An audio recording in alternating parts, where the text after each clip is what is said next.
In today's video, Border Patrol Chief Greg Bavino provides a huge update regarding Charlotte and the amount of arrests. Also, the economy. Kevin Hassett has come out and provided more clarity about what they're doing regarding cost. Marjorie Taylor Greene appeared on CNN continuing to criticize the president. We'll show you both sides to all these stories, but let's start with what's happening in Charlotte, North Carolina. Take a look.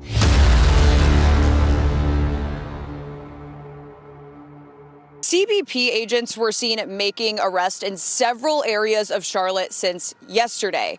CBP Commander Gregory Bavino wrote on X that 81 arrests were made in roughly 5 hours. He says many of the people arrested had, quote, significant criminal and immigration history. DHS says they're targeting criminal illegal aliens in order to protect Americans. They say many illegal migrants have flocked to the Tar Heel state, knowing sanctuary policies would allow them to roam free. And these are just some of the criminals DHS says were released after state authorities failed to honor ICE detainers. You're looking at Jordan Renato Castillo Chavez from Costa Rica. DHS says he was arrested for sexual exploitation of a minor, in addition to several other child sex crimes. And also on your screen, Jose Ulloa Martinez, a Honduran national, arrested for murder. Okay, so we're picking up where we left off yesterday. And the story is the same. No matter what city they go to, you have two scenarios. You have the Memphis scenario, the San Francisco scenario, or you have the Chicago scenario. Now, what does Memphis and San Francisco have in common? They collaborated with the Trump administration. They didn't push back. They called the president. They had conversations. They met with leaders. They figured it out together. Chicago, on the other hand, is fighting tooth and nail against what ICE is doing. In fact, they're fighting against what 77 million people voted for the record. So you're going to continue to hear these stories throughout this week. Just prepare yourself. And some of them, the media is going to stretch it to make it look like ICE is breaking the law, because that's what they like to do. They want to persuade public opinion. Many Charlotte residents and local officials say these operations are causing, quote, unnecessary fear and uncertainty. Hundreds gathered to protest the operation yesterday, as many protesters are saying people are now living in constant fear. One local bakery owner claims he saw agents yesterday in unmarked cars, masked, throwing immigrants on the ground and taking them away. So he says for now, he's closing the bakery. I'm not going to risk my customers. I don't even risk myself, even an American citizen, because the way that I look, because the way that my accent, because the way that I talk, they just can throw me down to the floor. And as we're learning more about some of the people arrested so far, their criminal histories range from aggravated assault and simple assault to DUIs and felony larceny. But the situation is developing quickly here on the ground, and we're monitoring it all. Kevin. Yeah, the situation is going to escalate because, again, not only do people not understand what the law is, most people don't even understand what they're protesting against. What they're doing is they're operating from their emotional state. There's a lack of critical thinking and reasoning and discernment when you're looking at what DHS is doing.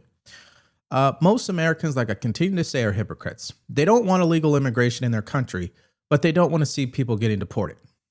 I mean, what do you expect ICE to do? Ask nicely? These people aren't going to listen to that. We've already seen what's happening. They run. Let's go to what's actually happening in Charlotte, because as she said, things are continuing to develop. And I think this clip is a great example of that. Take a look.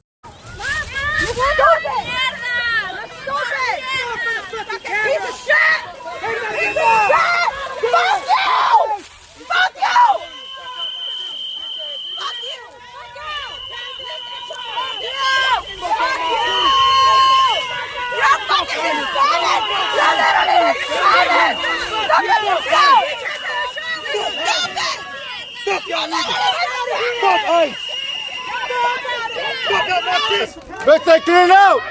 You better start clearing out! You better start clearing out! Let's start throwing guys in here! Hurry up! Yeah, you're a fucking bottle! Look at that! You're a fucking bottle! Clear out! This is very important for me, okay? Let me just ask you this. How many times have you received spam calls, spam text messages, and you're sitting there wondering, how did they get my information? Well, they got it because your personal information is being sold on the dark web. And I'm talking about your name, your email address, your mailing address, even your social security number. My wife and I were plagued with spam calls. And this is why today's video is sponsored by Aura. Aura helped us clean up our data, get it removed, stop the spam calls. It's dangerous out there. And we know the federal government isn't going to protect us. So we have to protect ourselves. That's why you have to use Aura. And not only will they get you to see what information has been sold or leaked on the internet, but they'll help you remove it and offer 24/7 monitoring. Try Aura today for free for the first 14 days by going to aura.com/Devori or click the link in the description below. You have to protect your personal data because no one else will do it for you. Again, that is aura.com/Devori. Okay, so I know that's painful to watch, and excuse the language, obviously, but sometimes we get these clips and I just have to show you the raw material. At any rate, here's Greg Bovino on X because I want to show you guys exactly what they are trying to defend. I want to show you who they're protesting on behalf of. And it's people like this. This is who ICE is trying to go after, obviously, but sanctuary cities continue to make it difficult. This individual, you see his photo? Let's read what Greg Bovino posted. Let's paint this picture for you. An illegal alien from Mexico gets deported 4 times, strolls back to Charlotte, then racks up a hit and run and a DUI/DWI. Charlotte has had multiple cases that we've talked about on this channel of an American citizen being killed in a drunk driving accident at the hands of an illegal alien. But you'll never hear that from Democrats. In fact, what you're going to continue to hear is mainstream media trying to dominate the narrative around all of this. Here's a great example of it. Take a listen. It seems like a Saturday had a number of hours where they arrested dozens of people. It was very striking to see some of the images, the videos that we're getting. And we have reported this before, Fred. The Trump administration has defended unprecedented federal enforcement operations in cities like Los Angeles and Chicago as necessary for fighting crime and enforcing immigration laws. But people in Charlotte say they are puzzled as to why their city is being targeted because, according to Datalytics, homicides, rapes, robberies, and motor vehicle thefts fell by more than 20% in Charlotte this year compared with the same time period in 2024. Okay, so why don't we take a look at the numbers? We know the rebuttal every single time is that crime is down compared to 2024. Well, let's just take a look at 2023 and we'll work our way up. 2023, property crime was up 17%. Vehicle thefts were up 120%.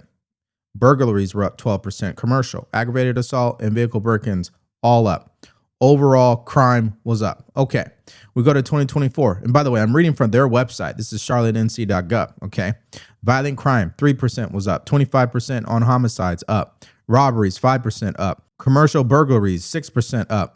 Aggravated assault, 3% up. Arsons, 13% up. The bottom line is Charlotte has 3 issues: illegal immigration, crime, and the way that judges are presiding over these cases, because we know judges do not have to hold a license from the Bar Association. That's what happened with the Ukrainian woman who was murdered on the subway at the hand of someone who was arrested 13 times. All right, let's go to our next story. This is about the economy and how the White House is continuing to try to shift their message to one where the American people feel like they are listening to them. Here's Kevin Hassett this morning talking about inflation and what they believe they're going to do about it. Take a look. This coffee, as you mentioned, up 15%, uncooked ground beef up 14%, bananas up 8%, fresh cakes and cupcakes up 6%, lettuce up almost 6%, lunch meat, salad dressings, tomatoes all up, well more than that, 2.5%. I mean, Americans are clearly feeling that prices are continuing to go up, and with many of the goods that they buy regularly, they are going up. Well, and again, more. By significant numbers. Let's look at it. First of all, when we came in, the very first thing that all of you folks were talking to us about was egg prices. Yeah. And egg prices are down year over year. You could have put that in your chart right there. But the fact is, when we had almost 10% inflation in the year with Biden, that wasn't about economic factors. That was bird flu with the egg prices, just to be clear. But the meat prices problem is we've shut the border from Mexico because of an infestation in Mexico. So there are a bunch of things like that are targeted problems. And also, so you have lunch meats and meats, but the meats are coming slower from Mexico because there's a pest infestation there. But the bottom line is, if you want to control inflation, you gotta not spend like a drunken sailor. If you want the macroeconomics of it, we're reducing the deficit this year. So far this year, in the calendar year, it's dropped by almost $400 billion. And that $400 billion is probably going to be about $600 billion reduction in deficit this year. That's the kind of stuff that takes the pressure off the price of everything. It's still a mighty large deficit. All right, so just a couple of things. Number one, The administration is going to have to figure a way out, and Bill O'Reilly already introduced it, to put someone in front of a camera who can easily communicate in a very clear and concise manner what the administration is doing to bring costs down. Number two, people who understand economics and people who critically think understand that's actually not realistic, okay? There's only so much this administration can do to bring down costs, unless, which is number three, and I've said this like I'm literally a broken record at this point. If he had forced a recession, we wouldn't even be talking about any of this. But that's not the case. So the only thing moving forward that the president could truly do is to get wages up, get job creation up. And if they can do that, especially next year as taxes roll in, people might have a different opinion of the economy. So the president claims that Thanksgiving costs are down 25%. I mean, does he know that's not true? Well, if you look at Walmart and the few places that put out their prices of Thanksgiving wait baskets. a minute. I got to stop because the Walmart comparison's like not a thing. I mean, Walmart had a Thanksgiving package last year. They've got a Thanksgiving package this year. The one this year contains much less than what the one last year took. So that's why the price is less. Look, we got a chart here. Last year, it was 21 total products. This year, it's 15. Total number of items in those products was 29% now. 29, now it's 22.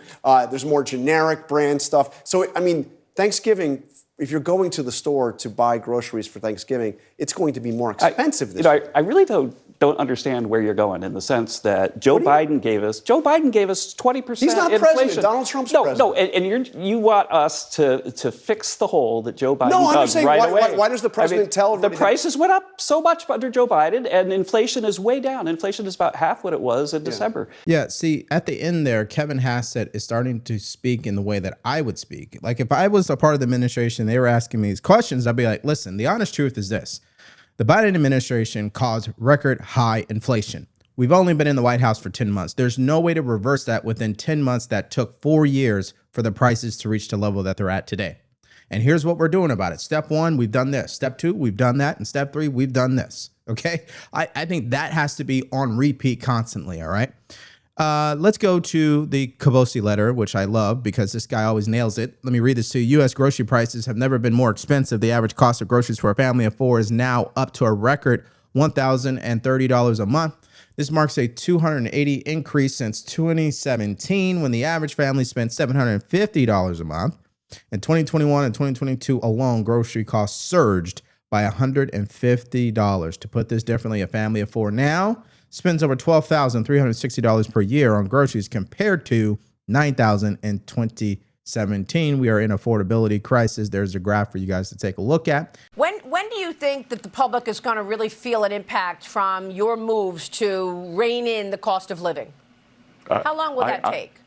I think we are going to see a substantial acceleration in the economy in the second quarter.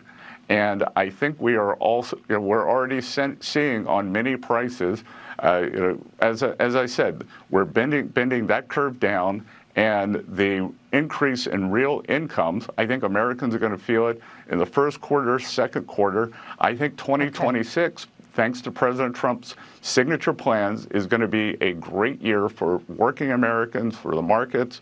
I call it parallel prosperity. Main Street and Wall Street can both do great, but I think Main Street's going to have a great year in 2026. Now, that message from Scott Bessent has to also be on repeat. They got to start talking to Main Street. They got to start talking to the working class. I'm not here to criticize every move from the president because I think ultimately he knows what he's doing. I think they're going to find success. I think it's just about the communication sometimes out of the White House. And I think they got to have the right people in front of the camera explaining things in the right way so people can pick up what they're putting down. And I agree with Scott Bessent, which is like, no matter what the president has done this year, you're not going to see any results of that until next year anyway.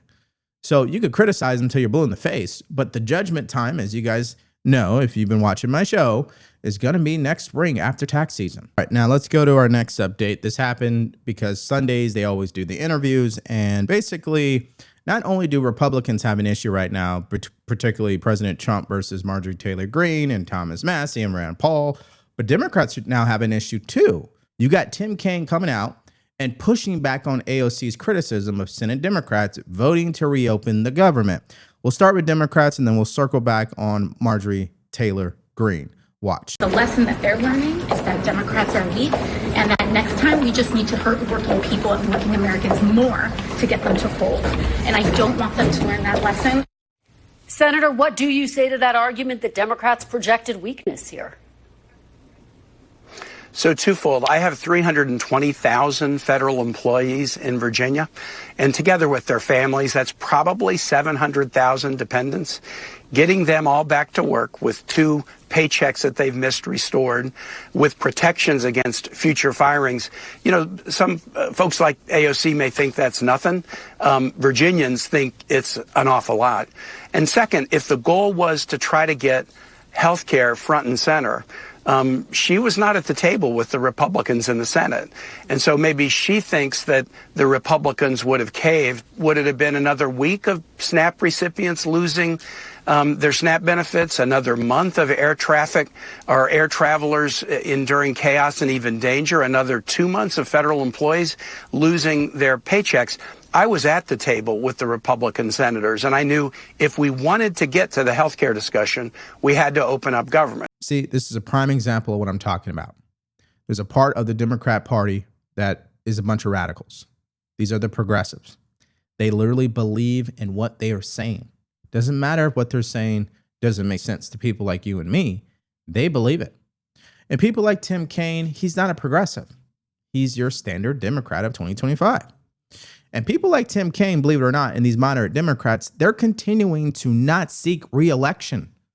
So as a Republican Party, people on the right, we need to be very aware of that and make sure our attention is on getting results for the American people. Because if not, people like AOC is going to rise to power, and it's going to be quick. So I don't tell Ro Khanna or AOC or anybody else who you should pick as your House leader, because I got a full-time job being a senator. I don't need to freelance opinions about House leadership. They should focus on their own leadership and let senators do what we need to do to keep this country moving forward. So that's the more logical approach that Tim Kaine and those 7 Democrats decided to take. They knew hurting their own constituents literally violates everything they're claiming they want to do in front of a camera for these same constituents. Okay, it's just no brainer what they did, and so interesting. They just should have did it on day one, right? All right, now that's the left and their problems. Let's go to the right.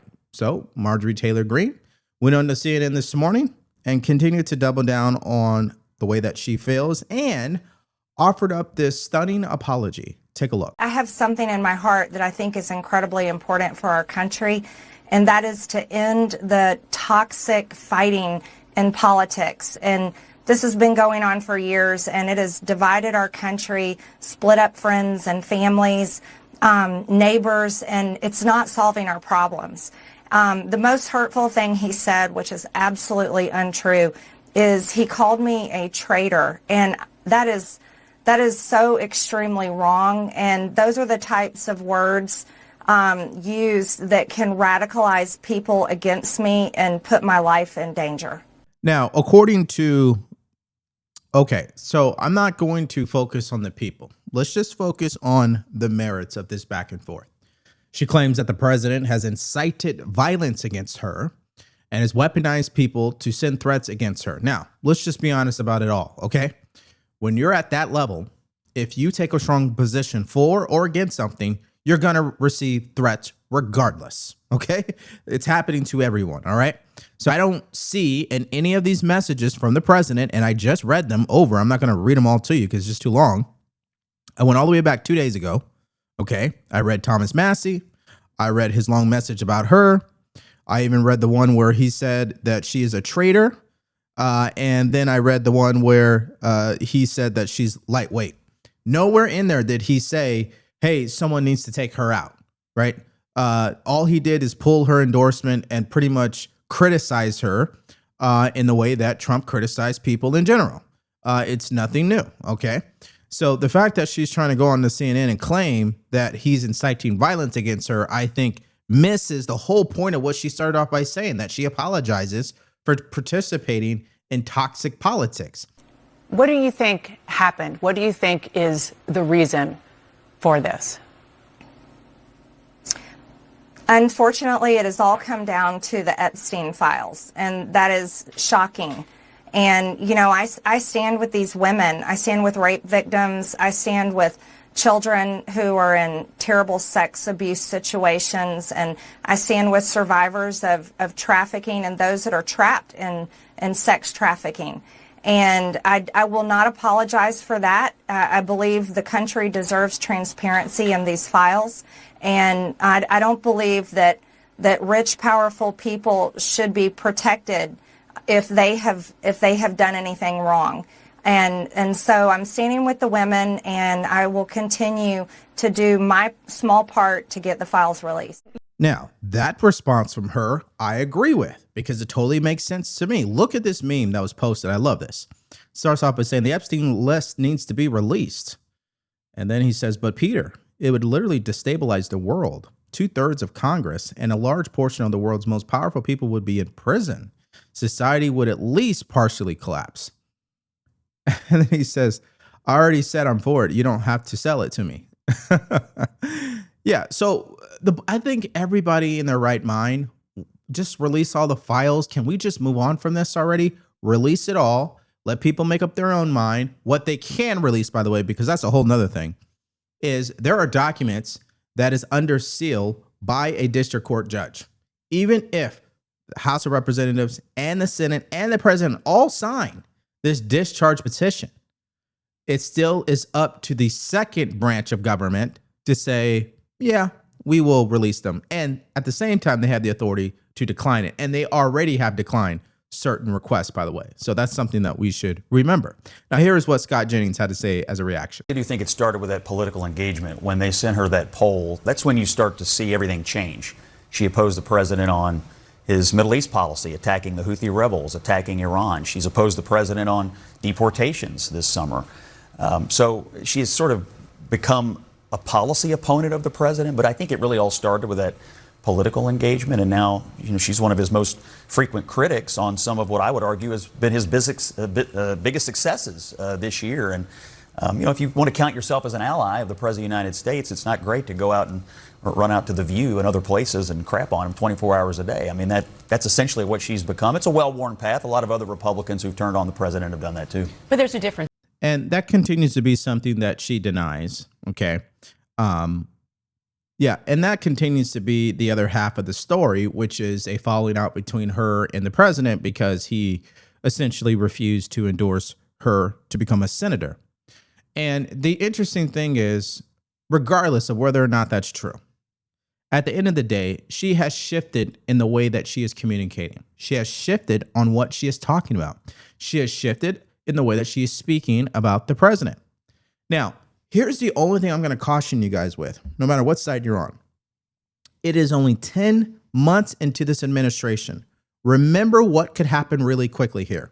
It was just a month ago where everybody was like, this is success. We're winning. Everything's great. And then now everybody's doom and gloom. Now, what happens next March when some people are going to be indicted? Maybe some people will be convicted. We will have more deportations. Tax money is going to hit people's bank account. The one big beautiful bill is going to go into effect. And what happens if the economy improves then? Now you're going to have everybody saying, oh, yep, this is exactly what we voted for. Everything's good. See, that's how quickly people change because they're being emotionally driven, okay? Instead of taking a step back and realizing the full picture, it's only 10 months, not 2 years, not 3 years, okay? 10 months. And I think she's taking a risk and a gamble here by coming out strong in opposition of the president, and she has a right to do so. She did whatever she wants, but she's got to take the heat as a result. On that, I do want to ask you about something you posted just yesterday on X. You questioned who and what country is putting so much pressure on Trump to keep the Epstein files hidden. And you included a picture about donations from pro-Israel lobbying group AIPAC. What are you trying to say there? Mm-hmm. Well, I think it's the question that many Americans are asking, especially when we saw information recently come out in these emails that the Oversight Committee that I serve on has released. And we saw Jeffrey Epstein with ties to Ehud Barak. We saw him making business deals with them, also business deals that involved the Israeli government and seems to have led into their intel agencies. And I think the right question is to ask is, was Jeffrey Epstein working for Israel? And I'm proud to say I don't take money from AIPAC. I don't take money from any special group of people. I'm just representing my district and the American people. And so that's what I was referring to. I just want to be clear. Are you saying Israel is pushing the President of the United States to cover up the Epstein files? And what evidence do you have that that is the case? I simply just asked out loud, is there a foreign government? It could be any foreign government, but is a foreign government pushing to keep this covered up? Because people just don't understand the big fight against. Well, you had releasing these AIPAC files. up there. It was pretty clear which government you were talking about. That I'm questioning that government in particular and questioning any other foreign government. Needless to say, she's going to piss a lot of people off. There's no question about that. And the interesting part about it is if you're going to suggest it, just go all the way with it. I think the one thing that annoys me with commentators, politicians, is just say what you're going to say. Say what's on your chest. Be clear with what you mean. Don't kind of say everything around what you're trying to say. Okay, just tell us what it is. If you believe Israel's controlling the president, come out and say it. And then provide the receipts of that. Why is that important? Because we need to get away from this, I think this is happening, I believe this is happening, and we need to go to, let me show you what's happening, right? Because that is a huge claim. And let's not be naive either. We know President Trump is pro-Israel, okay? One of the most pro-Israel presidents in history. So I'm not shocked by that statement from her. Now, do I believe that Israel is controlling him regarding Epstein files? No. I do believe there's a lot of powerful people involved, and I believe that has something to do with it. And maybe his hesitance to release these files is directly impacted by these powerful people. And that's why we need to find out who they are, right? But while we're doing all that, ladies and gentlemen, let's go back to the most important thing. It's the economy, stupid.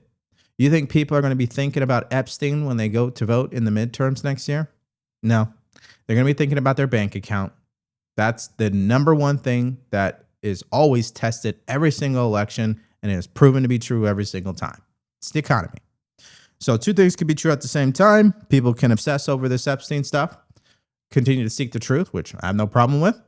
But at the same time, people on Capitol Hill, they need to get to doing the people's work. They need to deliver for the American people. What do you guys believe? And what do you guys think about these stories? Just give me your thoughts, in the comment section below. Obviously, AOC versus Senate Democrats, MTG versus Trump. You've got ICE going into North Carolina. And then, of course, the economy. Just give me all your thoughts and everything you got in the comment section below. All right, so now we're going to go to our next video, which is Democrats suffering a major blow regarding Epstein. Just can't escape it, can we? Well, it has been reported that a member of Congress who is a Democrat was texting live during a congressional hearing with Jeffrey Epstein back in 2019. You guys missed out on that update and more. All you have to do is click on that video because it's coming up right now.